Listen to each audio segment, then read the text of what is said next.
ሰላም እንደምን አላችሁ? ሚስተር ቢኒ ተመልሷል። ዛሬም እንደተለመደው ሳምንት ውስጥ የተከሰቱ ትኩስ ወሬዎችን ይዤላችሁ መጥቻለሁ። አንድ ላይ ሪቪው እናደርጋቸዋለን። አንደኛ የሳሚ እናት ጉዳይ ነው። ይሄ በፎቶ ላይ የምትመለከቷት ሴት ማለት ነው። ሁለተኛ ደግሞ የቃል ባባና የአርቲስት ገነት ንጋቱ ጉዳይ ነው። ሶስተኛ ማለት ነው የምናነሳው ሀሳብ ደግሞ የኮሜዲያን እሸቱ መለሰን ነው። የኮሜዲያን እሸቱ ከማለት ይልቅ እንደውም ዩቲዩበር እሸቱ ብለው ደስ ይለኛል። because he is my role model ዩቲዩበር እና በጣም ነው የምወደው እሸቱን። ቀጥታ ወደ ወሬው ልግባላችሁ እና ሰብስክራይብ አድርጉ። ከዛ ወደ ወሬው ልግባላችሁ። ግን ይሄን ነገር ሳደርግ ማለት ነው I'm going to react with ቡና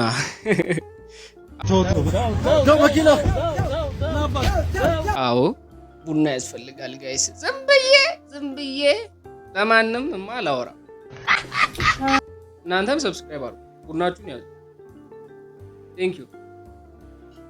ቀዝቅዟል ግን ችግር የለውም። እና ቡናዬንም እኔ ጠጥቻለሁ። ታዲያ ወደ እሸቱ ሀሳብ ስንሄድ እሸቱ መለሰ ዩቲዩበር እሸቱ መለሰ ቀደም እንዳልኳችሁ ዩቲዩበር እሸቱ መለሰ 31 ሰራተኞቼን አባርራለሁ። በምስሉ ላይ እንደምትመለከቱት አባርራለሁ 31 ሰራተኞቼን ብሏል። ለምንድን ነው ሲባል ገንዘብ የለኝም። አሁን እሸቱ ገንዘብ አጥቶ ነው ልመጣላችሁ። ከዛ ገንዘብ የለኝም፣ ስለዚህ የኢትዮጵያ ሕዝብ ተባበረኝ ይላል። ታዲያ በትላንትናው ዕለት ይሁን ትላንት ወዲያ ደግሞ አዲስ ቪዲዮ ይለቃል። እኔ ቆይ ሰራተኞችን ሳባረ የኢትዮጵያ ሕዝብ ለምንድን ነው የምትቀልደው? ጭራሽ በሀዘኔ ሳቃችሁብኝ አለ። ኢትዮጵያ ሕዝብ ደግሞ ወሬ አያጣም። ምን ይላል? የባምቢ ቲክቶከሯ ባምቢ ላይ የሆነ ጊዜ ላይ ያወራው ወሬ ትዝ ይላችኋል። የእሷ ለቅሶ ነው ብሎ እሷን ይቅርታ መጠየቅ አለበት ብሎ ያወራል። የኢትዮጵያ ሕዝብ እንግዲህ የሚያወራውን አያጣም። የኢትዮጵያ ሕዝብ እናወራለን፣ ብቻ ዝም ብለን እናወራለን። እና ከዛ ደግሞ እሸቱ መለሰ እንደዛ ብሎ ቪዲዮ ይሰራላችኋል። አፍተር ዳት ዩቲዩብ ላይ ላይቭ መግባት ጀመረ። ያን ካለ ኋላ ማለት ነው ዩቲዩብ ላይ ላይቭ መግባት ጀመረ። ብዙ ሺህ ሰዎች እየተመዘገቡ ይገኛሉ። እና እሸቱ ይሄን ሁሉ ድራማ እኔ ወደዋለሁ እሸቱ መለሰን ማለት ነው። እሸቱ መለሰ ኢዝ ማይ ሮል ሞዴል ብያችኋለሁ።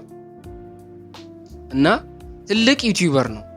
አሁንም ግን ዩቲዩበር ምክንያቱም እንደዚህ አይነት ድራማዎችን በሰራ ቁጥር፣ ድራማ ስል ሌላ ነገር እንዳታስቡ፣ እንደዚህ አይነት ነገሮችን በፈጠረ ቁጥር ክሊክ ያገኛል በጣም ማለት እኛ የሆነ እንደዚህ አይነት ስሜታዊ የሚያደርጉ ይሄ ሰው ሊለቅ ነው ምናምን ሲባል በጣም ስሜታዊ ሆነን ክሊክ እናደርጋለን። ከዛም ባለፈ ደግሞ እኛ በጣም የምንወደው ነገር ምንድነው? በማህበረሰብ ይሄ ሰው ሲቸገር ምናምን በቃ አሁን ቲክቶክ ላይም ዩቲዩብ ላይም ሰው ተቸገርኩኝ እንደዚህ እግሬ ምናምን ሆነ ሲባል በቃ ሪፖስት ይበዛዋል፣ ላይክ ይበዛዋል ምናምን ማለት ኢትዮጵያ ሕዝብ ደስ ይለናል ማለት መርዳት ደስ ይለናል ማለት ሰው ሲቸገር ደስ ይለናል። አልወጣኝም እንደዚህ ያስብሽው ተመለሽ ግን ማለት ነው በጣም ደስ ይለናል። ዳት ማች ለሰው ያለን ፍላጎት ለሰው ያለን ፍቅር ከፍተኛ ነውና ያን ነገር ደግሞ እሸቱ መለሰ ያውቀዋል። እሸቱ መለሰ ዩቲዩበር ነው። በቃ ዩቲዩበር ደግሞ የሰውን አቴንሽን እንዴት መሳብ እንዳለበት ያውቃል። ኢቭን እኔ ራሱ ስለ እሸቱ መለሰ የምሰራው ክሊኮችን ስለማገኝ ነው። እናንተ እዚህ ቁጭ ብላችሁ የምታዩኝ ስለ እሸቱ መለሰ ስለማወራ ነው። ገባችሁ? እና የሆነ አቴንሽን መፍጠር ይፈልጋል። ፈጠረው ያን አቴንሽን። እና እሸቱ መለሰ የምር 31 ሰራተኞችን ለማባረር አቅዶ ይሁን አይሁን ከሱ ሳይድ ሆነን መገምገም እንችላለን። ከሱ ሳይድ ሲሆንላችሁ ልክ ነው ያደረገው ነገር ሁሉ ልክ ነው። የኢትዮጵያ ሕዝብ እንዴት ገንዘብ መስራት እንዳለበት አያውቅም። እንዴት ደግሞ ገንዘብ መቀበል እንደሚችል አያውቅም። እሸቱ መለሰ እንዴት ገንዘብ መስራት እንደሚቻል እያሳየን ይገኛል። እኔ በጣም ላደንቀው ፈልጋለሁ እሸቱ መለሰን ማለት ነው። ሌላው ደግሞ እሸቱ መለሰ በጣም ተሳክቶለታል በዩቲዩብ ላይም። ከዚህ በፊት ደግሞ የምናውቀው በኮሜዲያንነቱ ነው። አሁን ደግሞ ዩቲዩበር ነው። ኢትዮጵያ ውስጥ ከፍተኛ የሆነ ዩቲዩብ ቻናል አለው። እሸቱ መለሰ ብላችሁ የሆነ ነገር ብታወሩ በጣም ከፍተኛ የሆነ ኮሜንት እና ሼር ኮፒ ሊንክ ነው የምታገኙት ማለት ነው። ከፍተኛ የሆነ በቃ ብዙ ነገር ታገኛላችሁ እሸቱ መለሰ በማለታችሁ ብቻ በማህበራዊ ሚዲያ። ይህን ስም የፈጠረው ደግሞ ከምንም ተነስቶ ነው። በጣም ነው መወደው እሸቱ መለሰን። በጣም ዶንኪ ቲዩብ በጣም መወደው ቻናል ነው። ብዙ ትላልቅ ነገሮችን ኢትዮጵያ ውስጥ ያደረገ ቻናል ነው። ብዙ ህጻናት እንዲያዩት የሚጋበዝ ቻናል ነው። ስለ ህጻናት ይሰራል፣ ስለ ልጆች አዋቂዎችም በተመለከተ ብዙ ነገሮችን ያደርጋል እና እሸቱ መለሰ የሰሞኑ መነጋገሪያ ጉዳይ ነበር። ሌላው የሰሞኑ መነጋገሪያ ጉዳይ ደግሞ የአርቲስት ገነት ንጋቱና የቲክቶከሯ ቃል ባባ ነው አይደለ? ቃል ባባ ነው ባባ ብቻ የሷ የሰሞኑ ፍጥጫ ነው። በዚህ ጉዳይ ላይ ቪዲዮ የሰራው ይመስለኛል ትላንት ወዲያ ምናምን እና ድጋሚ ለማውራት እገደዳለሁ። ምክንያቱም ይሄ የሳምንቱ ማጠቃለያ ትኩስ አንኳር ወሬዎች ስለሆነ ለማውራት እገደዳለሁ። እስቲ ቡናዬን ፉት ልበል። ሊያሾ ብቻ ነች እንዴ ቡና እየጠጣች የምታወራው? እኛም እንጠጣለን። እና በነገራችን ላይ አርቲስት ገነት ንጋቱ የሆነ እንዴት አይነት ሰው መሰለቻችሁ? የሆነ በቃ ትኩረት ፈላጊ አይነት ሰው የለም። ያኔ በነፃነት ጊዜ ያደረገችው ነገር ኢትዮጵያ ሕዝብ አይረሳውም።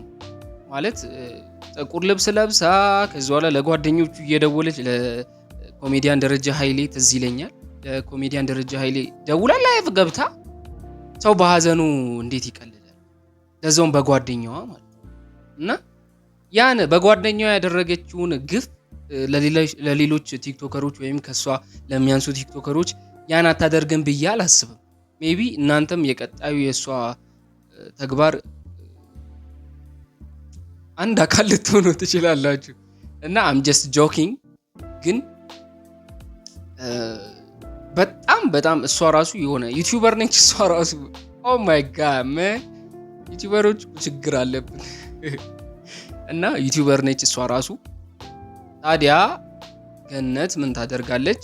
የቃል ባባን በ5 ሚሊዮን ምናምን ይመስለኛል ቃል ባባ በዚህ ማስታወቂያ ስራ የምታገኝ በዚህ ብራንድ አምባሳደር ስለሆነች ማለት ነው። ከዛ በኋላ 5 ሚሊዮን የምታገኘው ብር እንግዲህ ገነት ንጋቱ ከዛ በላይ ሜክ ማድረግ የምትችል ሰው ነች። ምቀኝነት ካልሆነ የያዛት ኢትዮጵያዊነት ከሆነ ያለ ሶሪ አም ጎና ሴይ ዳት በቃ እንደዛ አይነት ነገር ልል ነው የምችለው። ምክንያቱም ኢትዮጵያውያን አብዛኞቻችን ላይ ባይሆንም ስር የሰደደ ምቀኝነት አለ። ሰው ሲሳካለት አንወድ እና አሁን ይሄን ቪዲዮ ራሱ ላይክ ምን አለ እና እኔ ደግሞ ወደ ራሴ ነገር ገባል። ከዛ አሁን በእርግጠኝነት ማለት ነው ገነት ንጋቱ ክብሯን መጠበቅ የማትችል ሰው ነች ብል ምንም ውሸት እያወራው ምናምን አይደለም። ክብሯን መጠበቅ የማትችል ሰው ነች። ቢካዝ ይሄን ሁሉ ነገር ማድረግ አያስፈልጋትም ነበር። ለዛው ከሷ ለሚያንሱ ሰዎች ለቲክቶከሮች እሷ በጣም ታዋቂ ሰው ነች። ከዚህ በፊት ደግሞ የተወራባት ነገር አለ። የተሰረቀ ፊልም ነው ሰርታ ለህዝብ ያቀረበችው ከዚህ በፊትም ማለት ነው እና በጣም ብዙ ችግር ያለባት ሰው ነች። አይ ቲንክ ለእርዳታ ለሷ የህክምና ማሰባሰቢያ ራሱ 2 ሚሊዮን ብር ተሰብስቦ ነበረ። 2 ሚሊዮን ብር ተሰብስቦ ከዛ በኋላ እንደ ዳነች ምናምን ተገለጸ ምናምን። ያው ጀስት ብዙ ማስመሰሎች አሉ። በትዳራ ጉዳዮች ላይም ብዙ ነገሮች በሰይፉ ፋንታሁን ሾው ላይም ቀርባ አውርታለች። ስለ ትዳሯ ብዙ ነገር ብላለች። ያው እናውቃለን። አንድ አርቲስት ስሙን አላውቀውም አላስታውሰውም፣ ግን አርቲስት አግብታ እንደምትኖር እናውቃለን። ከሱ ጋርም ተፋተው ልጆቿን ለብቻዋ ነበር የምታሳድገው። አሁን ደግሞ ድጋሚ ታረቁ ይመስለኛል እና በጣም ገነት ንጋቱ አይ ቲንክ እንዴት ምን እንደሚያወሩ ምናምን ግርም ነው የሚለኝ። የሆነ ሰዓት ሰይፉ ፋንታሁን ላይ ቀርባ ይመስለኛል የፕሮቴስታንት መምህር ዮናታን በቀረበበት ሳምንት ቀረበች ምናምን ስለ ዮናታን ይሁን የሆነ የፕሮቴስታንት መምህር ብቻ ስለ ትዳሩ ምናምን ነግሮን በጣም ደስ ብሎን ምናምን ነበር። ምክንያቱም የሆነ ደስ የሚያስተምር ህይወት ማለት ነው። ከዛ ገኒ መታ ደግሞ የማይሆን ነገር ማለት ነው። ሰው እንዴት ነው ተለያይቶ መኖር ይቻላል ብሎ የሚሰብከው ለሰው? እና እንደዛ ብላ ስታወራ ብዙ ሰዎች ደግሞ ሰይፉ ፋንታሁን ላይ ቅሬታ አቅርበው ነበረ። እና ደግሞ ብዙ የሚያስተምር ባህሪ የላትም እንደ ሰውኛ በጣም ብዙ የምትማሩበት ባህሪ የላትም። እና በቃል ባባና በእሷ መሀል የተከሰተው ነገር ደግሞ የጥቅም ጉዳይ ነው። እና የቲክቶከሯን ያለፈ ህይወቷን ደግሞ በዩቲዩብ ቻናሏን እንዲሁም ደግሞ በቲክቶክ ቻናሏ ላይ ፖስታ ለማጋለጥ አይነት ሙከራ አድርጋ ነበረ። እና ይህ ነው የሳምንቱ ላይ የተከሰተው ሌላኛው ጉዳይ። ሶስተኛው ጉዳይ የምናነሳው የሳሚ እናት የሚባል ኦፊሻል አካውንት ቲክቶክ ኦፊሻል አካውንት ያላት ልጅ ነች። ዩቲዩበርም ነች። አዎ። እና በቅርቡ ነው ፌመስ የሆነችው። ብዙ ታቋት አታቋት አላቅም፣ ግን ሰይፉ ፋንታሁን ታዲያስ አዲስ ፕሮግራም ላይ ይመስለኛል ቀርባ የሚከታተለኝ ሰው አለ፣ ለልጅሽ መኖር ልጅሽ እንዲኖር አትፈልጊም ወይ? ልጅሽን ልገለው እችላለሁ አይነት ማስጠንቀቂያ ሰጥቷታልና ይህ ሰው ደግሞ ታዋቂ አርቲስት እንደሆነና በጣም ታዋቂ የኢትዮጵያ ሕዝብ በጣም የሚያከብረው አርቲስት እንደሆነ ተናግራለች። ስሙን ግን ለጊዜው ከመናገር ተቆጥባለች። እንግዲህ ስሙን ብትነግሪን ደስ ይለናል፣ ምክንያቱም እኛንም አታልፊን በጣም እንፈልጋለን፣ ስሙን ማወቅ እንፈልጋለን። ምክንያቱም በቃ እንፈልጋለን፣ በጣም ለወሬ ካለን ፍላጎት የተነሳ እንፈልገዋለን። እና ሊገሉኝ ነው አይነት ነገር አውርታለች። እና ይሄ ነው ሰሞኑን ሲያነጋግር የነበረው ሀሳብ። በአጭሩ ይሄ ነው ሰሞኑን ሲያነጋግረን የነበረው ሀሳብ። አሁን ደግሞ አንዳንድ ቪዲዮዎች አሉ፣ በእነሱ ሪያክት የምናደርግ ይሆናል። በወሬ አዛኳችሁ አይደለ? በቃ አሁን ፈታ አደርጋችኋለሁ። በቃ ይህን ቪዲዮ ተከታትለን እንመለስ። ይመቻችሁ። ሁሉም ያልፋል የሚለውን ቃል ታምኑበታላችሁ? ማለት እኔ ዛሬ አመንኩበት በጣም የእውነትም ለካ ሁሉም ነገር ያልፋል ሆኖ እስክታዩት ድረስ ለመቀበል በጣም ይከብዳል። ሁሉ ነገር ያልፋል ማኑኝ በጣም ሁሉም ያልፋል። እኔም ለመጀመሪያ ጊዜ ከትራፊክ አጎቴ ኧረ ይሄን ነገር አላምነውም። አበቃል ሲሪየስ ሆኖ እያወራ ነው። አላምነውም ይሄን ነገር። እስቲ ብዙ ውስጤ ያልተቀበለውም ነበር። ዛሬ ግን ገባኝ ሁሉም እንደሚያልፍ። ድንገት በረንዳ ላይ ቆሜ ያላለፈ መኪና የለም ሊቆመ ነጉር ነው አለ። አረ አበቃል። ተው ቁም ነገር እንኳን አስጨርሰን ተው። ብዙ የደከምኩበት ስራ ነው። እሺ የቲክቶክ ቤተሰቦች ዛሬ በጣም ብዙ የለፈውበትን የደከምኩበትን ስራ ወደ እናንተ ለማቅረብ ወስኛለሁ። ይህ ስራ 3 ወር ፈጅቶብኛል እና እናንተ ካያችሁት በኋላ ሼር፣ ኮሜንት፣ ላይክ ማድረጋችሁ እንዳትረሱ። ስራውን አይተን እንመለስ።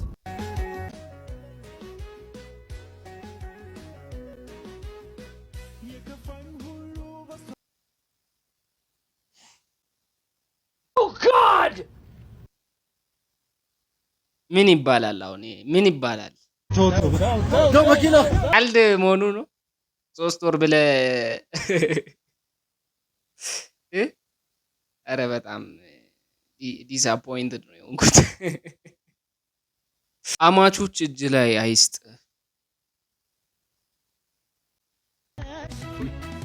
የኔ ልጅ አባባሉ ነው ከሁሉ በላይ ከሞሜን ያስታውቅብሃል። በቃ አማች ሲያኖር አለችው ማለት ነው። ያመ እንኳን ተዳመጣችሁ። ሰላም ነው። ግቡ ብሉ ምግብ ብሉ። አሁን የበላ ነው ጋሽ፣ አሁን የበላ ነው። አር ዩ ሲሪየስ? ሰላም አባባሉን አያችሁታ? እስኪነት እኮ ምን መሰለህ፣ ይኸውልህ ይደበቃል። ለምን ሰው እንዲያሽቶ ካላየው በምን ይታወቃል? የጫማ ሽታ ሰው ተጣጋ ብሎ ካላሸተተ እሱም ይደበቃል። የራብ ክፋቱ ገሃድ መውጣቱ ይባላል። ለራብ አይደበቅም። የኔ አንበሳ በቂቤ ታሸች እሸት የምትመስል ልጅ ሰጥቼ ሀገር ጥሳት ያባቷ ደሜ ሆና ነው እንጂ ምለያት እኮ ጋደ ምን ረስቷታል? አረ ይሄ ክፉ አማች፣ አረ ይሄ ክፉ አማች ምን ይደበቃል ነው ያለው? የራብ አረ ይሄ የተመታ አማች ነው። እግዚአብሔር ምንድን ነው? አባዬ ምን ነገር ነው? ነገሩኛ ምን ችግር አለ? ጋሼ ጋድ ሰሞኑን ደሞዝ ሁኔታ እስኪስተካከል አትበል። ዋና ፖይንቱን የቤት ኪራይ ከአቅማችን በላይ ሆኗል እና እርሶ ጋር እናንተ ጋር ለመኖር ነበር አመጣጣችን። ግባ ግባ ግባ። አውጪው ወያሊት፣ አውጪው ወያሊት።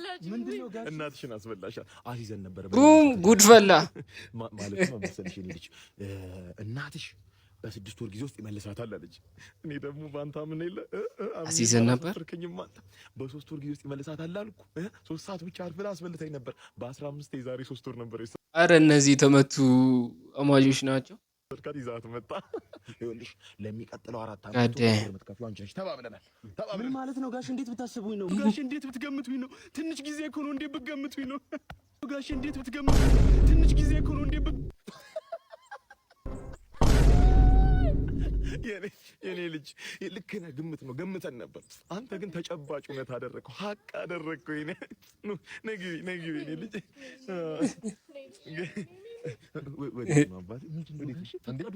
ወዴት? ማን ነው የሚፈቅድልህ? አንተ እኮ መብት ምን እንደሆነ ታውቃለህ? አባቷ ቤት ሽማግሌ ልከህ ይዘህ መውጣት እንጂ አባቷ ቤት ኧረ ምን አይነት ሰው ናቸው? የዛ እናት ወላጅ እናት ያልቻለችው ያልታገሰች እኔ ምን ዕዳ አለብኝ? ጎዳና ዋው ምን አይነት ጎና ነው የምታሳየን? ማን የብድር ሞቲቬሽን ይላል። ወዳጄ ፍቅርና ብድር ሲጀምሩ ይጣፍጣል፣ ነገር ግን ሲያልቅ በጣም ያቃጥላል። ልክ ነው። እመነኝ፣ ደግመህ ተበደር። እኔ ብቻ ነኝ ግን ማለት ነው የሆነ አሁን ለምሳሌ እኔ አሁን I'm saying about ቴሌ ብድር ማለት ነው። የቴሌ ብድር የሆነ ተጠቅሜው ማለት ነው። የቴሌን ብድር ተጠቅሜ አሁን ለምሳሌ 50 ብር ብበደር 50 ብሩን ተበድሬ ለምንድን ነው አፍተር ዳት ማለት ነው ተጠቅሜ ምናምን ስከፍል ብድሩን ስከፍል የሆነ የተጠቀምኩት አይመስለኝም። በቃ የሆነ ነገር ውስጥ የሆነ ባዶ ነገር ውስጥ የከተትኩት ነው የሚመስለኝ ብሬን ማለት ነው። ጀስት ብድርም እንደዚህ አይነት ፊሊንግ አለው ለማለት ነው። እና በደር ማበደር ይቀላል። በነገራችን ጉንፋን ከመያዜ በፊት እና አትዬ እንዴት ምን ነው እንደው ትናንት አይኔን እኮ አጠፉትና አወጡት። አሁን እቺ እንደው ወደ ስራ መግባት ስላለብን እንስራ ብለን ነው እኮ። ደህና ነኝ እግዚአብሔር ይመስገን። አትዬ እጄን እኮ ሰበርኩት ትናንትና። ብረት ምናምን አስገቡልኝ። ደህና ነኝ አሁን ደህና ነኝ። ምንም አይደል። ጣሯን ሊያትኩ ብዬ ነው። እትዬ እግሬ እኮ ትንሽ መቅኔ ምናምን ፈሷል ምናምን ብለው ይቆረጥ ብለው ነበር። አይሆንም ምን ምናምን ብያቸው ነው። ያው እየሰራው ነው እንግዲህ እንደምታየው። ጉንፋን ሲይዘኝ እሺ ጉንፋን ይዞሽ ነው? ወንድ ልጅ ተበላሽ።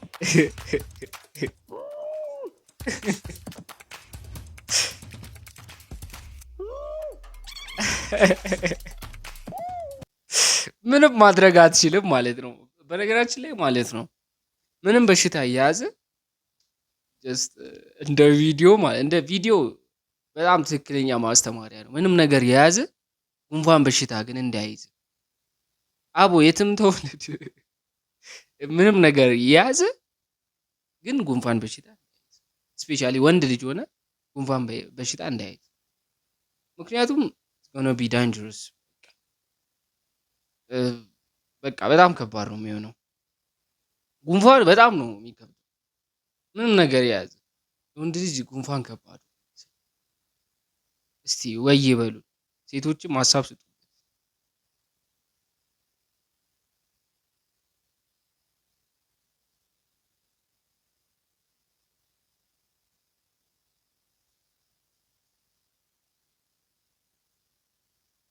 አንተ እንግዲህ ተመልካቾቻችን የዛሬ ቪዲዮአችን ይህን ይመስል ነበር። በቀጣይ በአዲስ ቪዲዮ እስከምንገናኝ ድረስ መልካም ጊዜን ተመኘሁላችሁ። ሰብስክራይብ በማድረግ አባል መሆን ትችላላችሁ። እንዲሁም ደግሞ ላይክ አድርጉ። ይመቻችሁ።